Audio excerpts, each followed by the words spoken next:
Hello guys, welcome back our channel Rikta kitchen and blog. তো guys, সবাই কেমন আছো? আশা করছি সবাই ভালো আছে। আমি যে রোজকের ডেলি ব্লগ তোমাদের সঙ্গে শেয়ার করছি, তা কেমন লাগছে কমেন্ট করে কিন্তু কেউ জানাচ্ছ না। জানাতে হবে তো, তবে তো ইন্সপিরেশন হবে। তো আজকের লুকটা আমার দেখে নাও কেমন লাগছে, সেটা ফটাফট কমেন্ট করে জানিয়ে ফেলো। তো আইবুড়ো ভাত, গায়ে হলুদ সব কিছুই তো পার হলো, এবার আসছে বিয়ের পালা। হ্যাঁ গাইজ, একদম ঠিক শুনেছো, এবার আসছে বিয়ের পালা। তো বিয়ের পালার জন্য প্রথমে বিকালবেলায় আমরা সবাই রেডি হয়ে তত্ত্ব নিয়ে বেরিয়ে পড়েছি। আর এই হচ্ছে বরের গাড়ি। তো বরের গাড়ির লুকটা কেমন হয়েছে সেটা জানাতে অবশ্যই ভুলো না।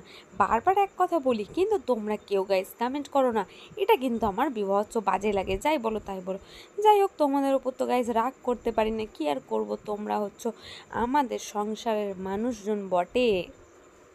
তো ক্যামেরা আজকে ধরতে দিয়েছিলাম একজনকে, বিকজ আমি একটু কাজে ব্যস্ত ছিলাম। এই তত্ত্ব গাড়িতে তুলতে হবে, সেই কারণে একটু বিজি হয়ে পড়েছিলাম। ওই যে আমি ব্লু রঙের শাড়ি পরে আছি, আর ধরেছিল হচ্ছে কি আমাদের সো সুইট সাবার বাবাই দা। হ্যাঁ, পরিণীতা মুভির বাবাই দার কথা বলিনি গাইজ, এটা আমাদের বাবাই দা। তোমরা কি মনে করছো পরিণীতার বাবাই দা এসছে? না রে বাবা, উফ, এত বোকা কেন তোমরা কে জানে। ঠিক আছে চলো, কোনো ব্যাপার না, আমি তো বলে দিলাম, এবার তোমরা জেনে নিলে। তো সব তত্ত্বগুলোকে ঠিকঠাকভাবে আমরা গাড়িতে সবাই মিলে তুলে নিচ্ছিলাম। তারপর আমরা তো একেবারে রেডি হয়ে গেছি, যদিও আমি উইদাউট মেকআপ বাড়ি থেকে বেরিয়েছিলাম, কারণ যেতে হবে 7 সমুদ্র 13 নদী পার করে মেয়ের বাড়ি। মানে বুঝলে না? সত্যি সত্যি ভাবছো? আরে না রে বাবা, বাড়ি থেকে রাস্তায় যত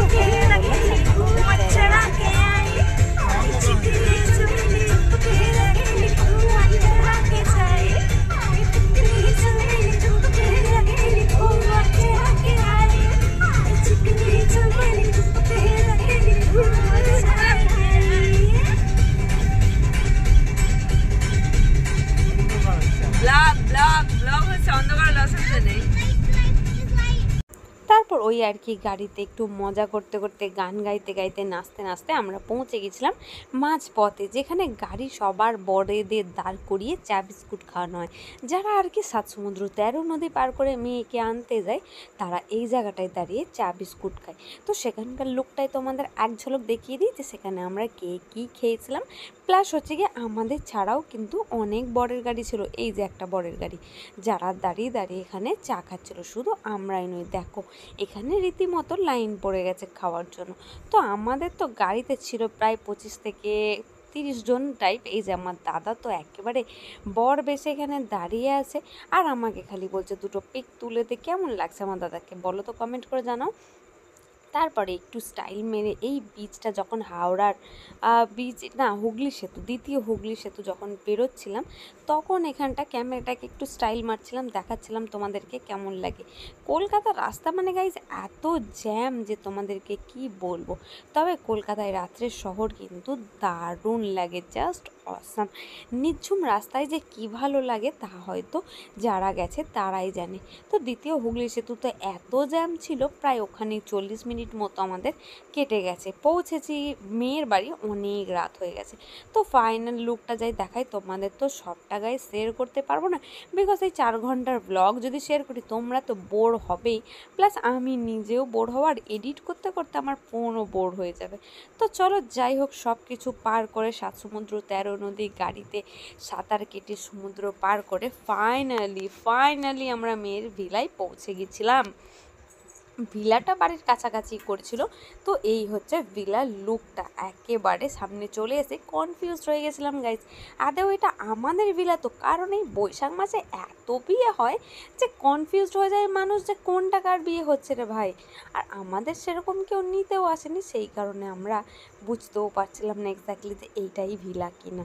তো ভিলার বাইরের লুকটা ছিল ঠিক এরকম, এত সুন্দর সাজিয়েছে যে বলার কথা নয়। যদিও আমরা ভেতরে এখন ঢুকবো হচ্ছে গিয়ে পরে, জাস্ট বাইরের লুকটা দেখিয়ে চলে যায়। আর কত মানুষজন সেজে গুজে সবাই দাঁড়িয়ে আছে ভেতরে ঢোকার জন্য। এই দেখো বাইরের লুকটা দেখে নিয়েছো, এবার আমরা যাব মেয়ের বাড়ি।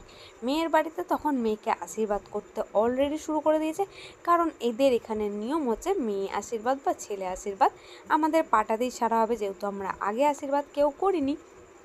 তো প্রথমেই ব্রাহ্মণ মেয়েকে নিয়ে বসিয়ে পড়েছিল আর তার বাবা ফার্স্ট আশীর্বাদ করা শুরু করবে। তারপর একে একে আমাদের ফ্যামিলি মেম্বার বা ওদের ফ্যামিলি মেম্বার সবাই একে একে আশীর্বাদ করা শুরু করবে। এই হচ্ছে আমার সুইট বৌদি। গাইস কেমন লাগছে বলো আমার বৌদিকে এই লুকে দেখতে? যদিও তোমাদের ভালোভাবে দেখাতে পারছি না, বিকজ এমনই জায়গাটা ছোট যে খুবই প্রবলেম হচ্ছিল। তো লাস্টে দেখাবো যে বৌদিকে কেমন লাগছে অবশ্যই। তো চলো আশীর্বাদটা প্রথমে সেরে নেওয়া যাক।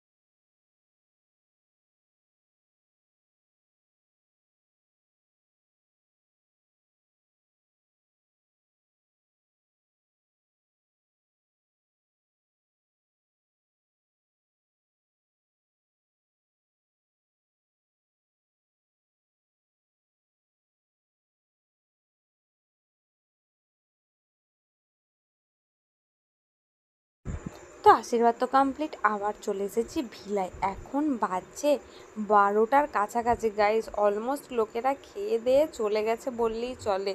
আমাদের জন্য কিছু মানুষ অপেক্ষা করে আছে। আমরা পায়ে হেঁটে মেয়ের বাড়ি থেকে আবার চলে যাব ভিলায়। তো ভিলায় স্টার্টারই ছিল হচ্ছে গিয়ে ফুচকা, চিকেন পকোড়া, লস্যি। আমি পেয়েছিলাম ফুচকা চিকেন পকোড়া, কিন্তু লস্যির হদিস পাইনি। যেহেতু এটা গরমকাল, লস্যিটা তো নিমেষেই গাইস চলে যাবে। ঠিক আছে, কই বাদ নেই। এত রাতে ফুচকা খাওয়ার মতো সিচুয়েশানে আমরা ছিলাম না, কারণ হয়ে গেছিলো অনেকটা রাত।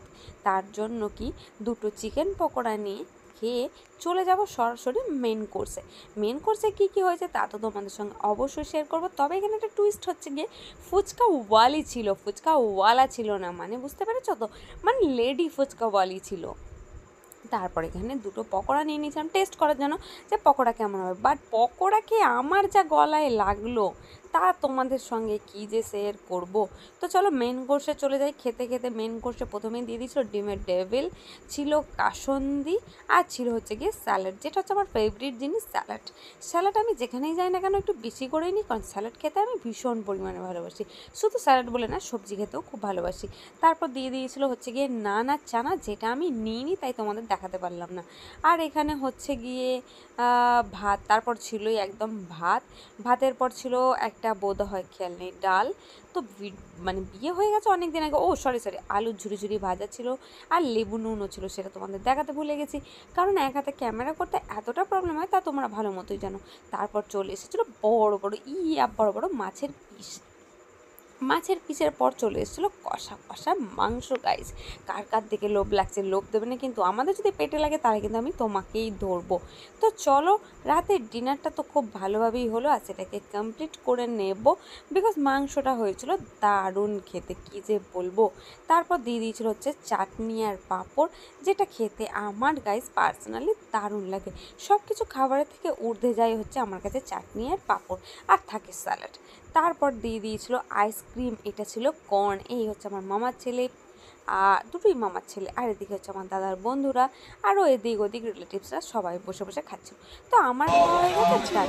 এবার ছেলেকে নিয়ে চলে এসেছি বিয়েতে বসে। খাওয়া দাওয়া তো সবই হচ্ছে, বিয়েটা কখন হবে? আরে ভাই এত রাতে কার বিয়ে হয়? সবাই লোক কিন্তু অলমোস্ট চলে গেছে, আর আমার বৌদি ধৈর্য ছেড়ে দিয়ে সাজগোজ অলমোস্ট খুলতে লেগে গেছে, কারণ বাজে গিয়ে এখন রাত্রি 1:30। কেউ নেই আমরা ছাড়া। দেখতে পাচ্ছ এই কটা লোক আছে মাত্র।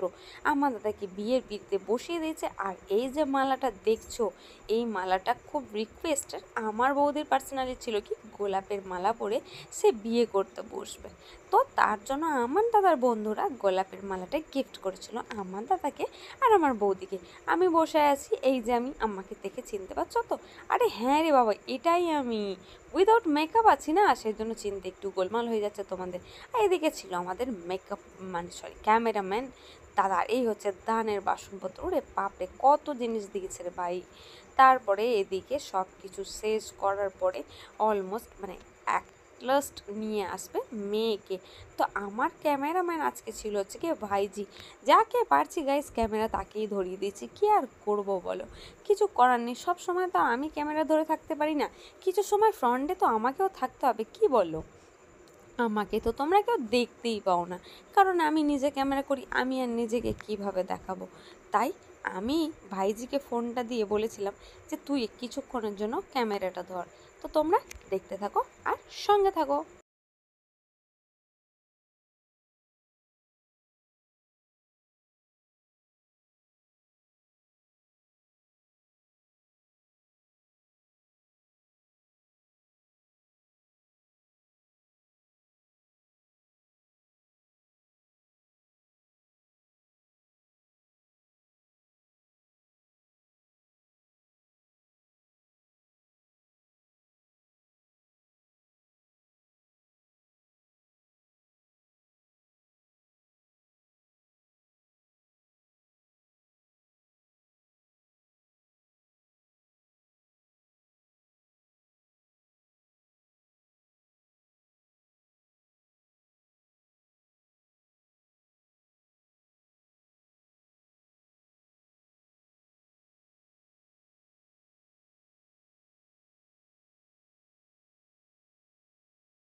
তারপর মেয়ের বাড়ি থেকে যে ধুতি পাঞ্জাবিটা দিয়েছিল সেই ধুতি পাঞ্জাবিটা পরে ও চলে এসছে চেঞ্জ করে। এই যে আমার বৌদিকে নিয়েও চলে আসাছে, মুখখান শুকায়ে গেছে গো, না খাইয়া খাইয়া কি যে কমু তোমাদের কষ্টের কথা, কেউ বোঝে না গো এই বিয়েতে যে কি কষ্ট হয়। এই যে বাংলায় একটা প্রবাদ বাক্য আছে, দিল্লি কা লাড্ডু जो खाएगा वो भी पछताएगा, जो भी नहीं खाएगा वो भी पछताएगा, जैसे हम पछता रहे हो, मतलब আমি পস্তাচ্ছি। তারপর সবাই দেখছি এইভাবে মুখ গোমরা করে বসে আছে, কারণ হয়ে গেছে 2টো থেকে 2:30 বেজে গেছে। আর এদিকে ব্রাহ্মণ ঠাকুর আমাদের রিচুয়ালসগুলো একে একে পালন করতেই আছে। এখন হচ্ছে গিয়ে কন্যাদান, হয়তো ওর বাবা মেয়েকে আমাদের বাড়িতে মানে আমার দাদাকে হয়তো দান করছে, এই রিচুয়ালসের নামটা হয়তো এটাই, আমি এক্স্যাক্টলি জানি না, কারণ ফুল বিয়ে আমি কোনোটারই কিন্তু দেখিনি। নয় আধা মাঝপথে ফেলে চলে এসেছি, নাহলে বিয়ের পরের দিন গেছি, এরকম করেই হয়েছে। তো চলো প্রত্যেকটা রিচুয়ালস প্রথমে কমপ্লিট করে নেওয়া যাক।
এবার 7 জন্মের জন্য গাঁটছড়া বাঁধার সময় চলে এসেছে।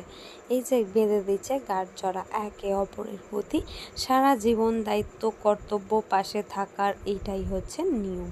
তারপর হবে ফাইনালি সিঁদুর দান।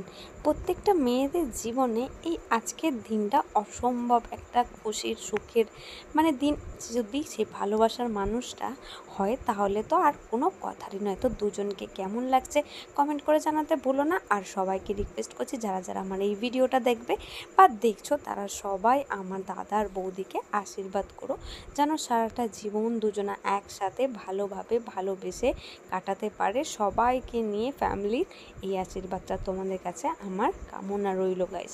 তো তোমরা যদি আমার ভিউয়ার্স ভালো হয়ে থাকো অবশ্যই আমার বাড়ি থেকে কিন্তু সবাইকে এইটুকু কামনাই করি, সবাই আশীর্বাদ করো যাতে এদের সুখের জীবন খুব ভালোভাবে কাটে। তারপরে এই একটা মুহূর্ত, সেটা হচ্ছে সিঁদুরদান। এর থেকে বড় মুহূর্ত একটা মেয়ের জীবনে হয়তো আর কিছুই হয় না গাইস। আমরা বাঙালি বলো বা অবাঙালি, ভালোবাসার মানুষটাকে যখন আমরা কাছে পাই তার থেকে খুশির মনে হয় এই জীবনে আর কিছুই হতে পারে না। মুখটা যে কী সুন্দর লাগে সিঁদুরটা পরার পরে, মানে হয়তো অনেকেই প্রমোশনাল শ্যুটের জন্য দেখেছি সিঁদুর পরে, তখন যতটা না সুন্দর লাগে তার থেকে বেশি সুন্দর কখন লাগে বলো তো, যখন তার ভালোবাসার মানুষ বা তার স্বামী, একটা ছেলে একটা মেয়ের মাথায় সিঁদুরটা পরিয়ে দেয়। তারপর তো সিঁদুর দানটা হয়ে গেল, আমার যে মনের মধ্যে কী আনন্দ হচ্ছিলো তা তোমাদের বলে বোঝাতে পারবো না। তো সিঁদুরদান কমপ্লিট করার পরে পালা হচ্ছে খই ফুরানো। বাঙালিদের তো নিয়মের শেষ নেই, নিয়মের পর নিয়ম, নিয়মের পর নিয়ম, নিয়মের পর নিয়ম, এত নিয়ম যে কি বলবো। এই যে খই নিয়ে দুজনেই অপেক্ষা করে দাঁড়িয়ে আছে, ব্রাহ্মণ যা বলছে ওরাও তাই আশায় বসে আছে যে কখন ব্রাহ্মণ বলবে সেটা ওরা বলবে। তো খই পোড়ানো হচ্ছে, এবার খইয়ের জন্য আগুনটা লাগে। এখানে মণ্ডপে মানে ওই একটা সিংহাসন টাইপের হয় সেটা করেনি, এমনি নর্মাল জায়গাতেই খইটা পোড়ানো হচ্ছে। তোমরা দেখতেই পাবে যে কোন জায়গাটাতে হচ্ছে। আশা করছি ছোট করে যেটুকু আমাদের হয়েছে সেইটুকু সব কিছুই পালন হলো বা সব কিছুই হবে। তো তোমরা দেখতে থাকো আর আমার সঙ্গে থাকো।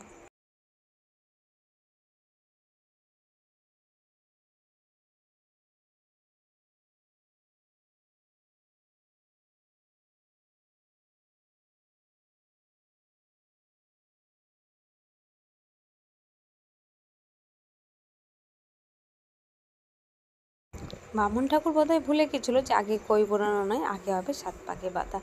আমি কিন্তু এরকমভাবে দেখিনি যে ব্রাহ্মণও 7 পাকে ঘোরে। যাই হোক, হয়তো ওখানকার নিয়ম সেরকম কিছু একটা হতেই পারে। তো 7 পাকে ঘোরা হয়ে গেল, ঘোরার পরে এই যে খই পোড়ানোটা হবে, এদের এখানে সরা দিয়ে পোড়ানো হয়। আমাদের বাড়ির দিকে মানে আমার বাপের বাড়ি, মানে আমি যেখানে আছি সেখানে কুলোতে পোড়ানো হয়। যাই হোক, প্রত্যেকটা মানুষের জায়গায় আলাদা আলাদা নিয়ম। তো এইভাবে খুব ভালোভাবে বিয়েটা কাটছিল, মোটামুটি সব রিচুয়ালসই ছোটো করে পালন করা হয়েছিল। তো আমার ব্লগগুলো কেমন লাগছে তা কিন্তু কমেন্ট করে অবশ্যই জানাতে ভুলো না। আর আমার দাদা বৌদির জন্য শুভকামনা রিকোয়েস্ট করছি সবাই।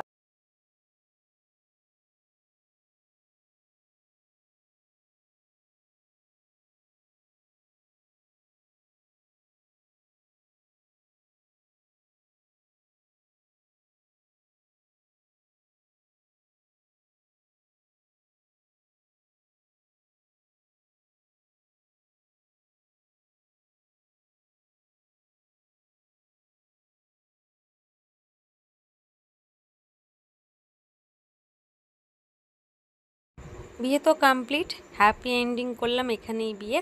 আবার কাল নিয়ে চলে এসেছি রিসেপশানের ব্লগ। তো চলো টাটা, এখন বাজে ভোর 5টা, আমি এবার বাড়ি যাব। বাড়ি গিয়ে একটু শুতে হবে, পরের দিন বউ আসার সব কিছু রিচুয়ালস পালন করব। আবার নেক্সট ব্লগে বাকি ভিডিওটা আসছে। তো কেমন লাগলো ঝটপট ঝটপট আমাকে জানাও। আর নেক্সট ভিডিওর জন্য আমার চ্যানেলটাকে ফটাফট সাবস্ক্রাইব করে নাও। ভালো থাকবে, সুস্থ থাকবে, টাটা।